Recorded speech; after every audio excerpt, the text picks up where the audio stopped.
What's up? My name is Eric Butler. This channel is called Report and Opine. I am back and from The Athletic, and this story is everywhere now, but rapper E-40 cites racial bias as reason for ejection in Warriors Kings fourth quarter. So E-40 is obviously a Bay Area legend. I grew up listening to this guy. I think I had one of his early albums on cassette, so that should give you a clear picture of how old I am at this particular point in time.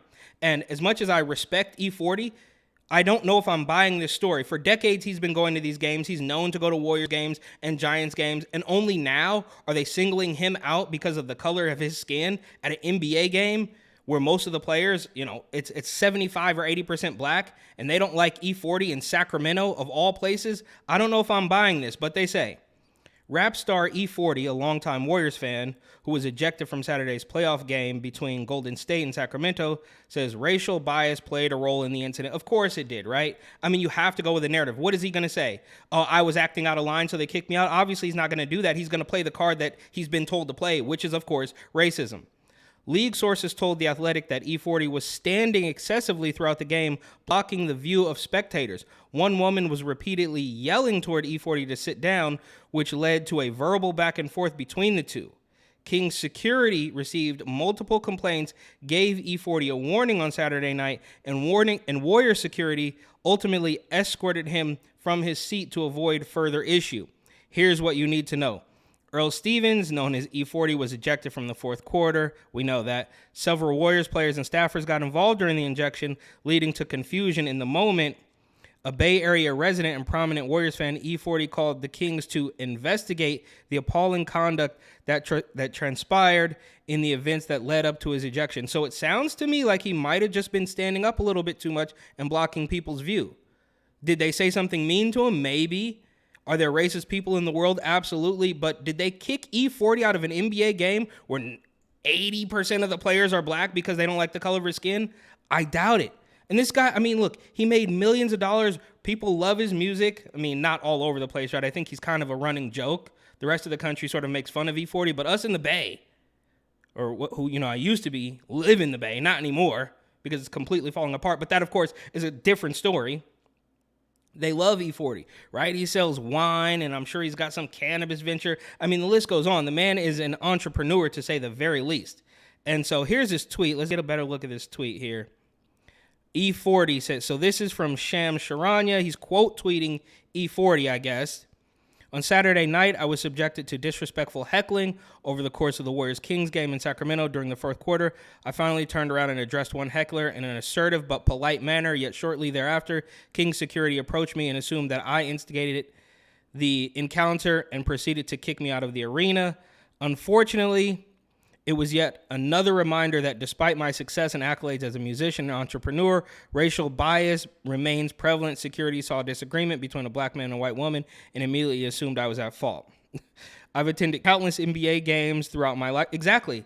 So I don't know. I guess he's using that to say that, of course, it's racism because I've been to thousands of these games, but I would almost say it's the exact opposite. It's like you've never had any problems before, and now you're standing up when people keep telling you to sit down and they kick you out. I don't know.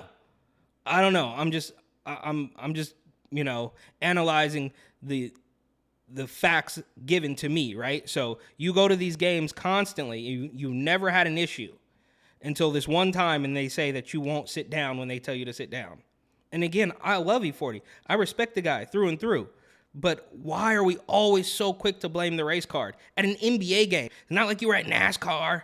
It's not you're an equestrian race or a tennis match where it's 90% white people, even though Kings game might be 90% white, but we still know that the players are 75% black or whatever it is. Go ahead and fact check that. Anyhow, I've attended countless NBA games throughout my lifetime and have always prided myself on my professionalism, so this experience has been jarring. I was absolutely humiliated by the Kings security team, and I'm calling on the franchise to investigate the appalling conduct. I'm truly grateful for my fans and supporters who have reached out to express their concern and disappointment regarding these disheartening circumstances, and I hope those involved are held accountable for their behavior. And look, as an E-40 fan, I mean, going back decades at this particular point in time, I'm not trying to bring up old stuff to slam the guy. I can't state strongly enough that I have incredible respect for E-40, but most of his music is about him being an alcoholic and him drinking all the time. I'm just saying, right? Like, I don't want to draw any conclusions, but you can go back through the catalog. It's all about, I mean, his name is E-40. He's named himself after a 40-ounce bottle of liquor, a beer. And so, I don't know. Maybe you got a little bit too turned up. Maybe you were a little too much of a super fan. But, of course, he wants to claim it's racism. In his statement, E-40 said he was subjected to disrespectful heckling. Yeah, we already read that. So now they're going to go ahead and restate the tweet, which we already read. Backstory. The Kings defeated the Warriors 126-123 in Sacramento's first playoff game since 2006. Wow, the Kings have not been to the playoffs since 2006. It's a really long time. That's not what this is about. De'Aaron Fox led all scorers with 38, and the Kings held off a 13-point Steph Curry fourth quarter to hold on to the win. Game 2 will be played on Monday. Okay, so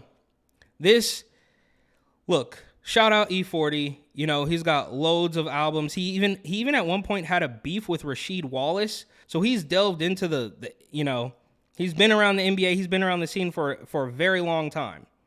So I don't know why in April of 2023 he decides to play the race card at a Kings game of all places. But this is the world that we live in now. So thank you for watching. Please like, comment, share, and of course, subscribe.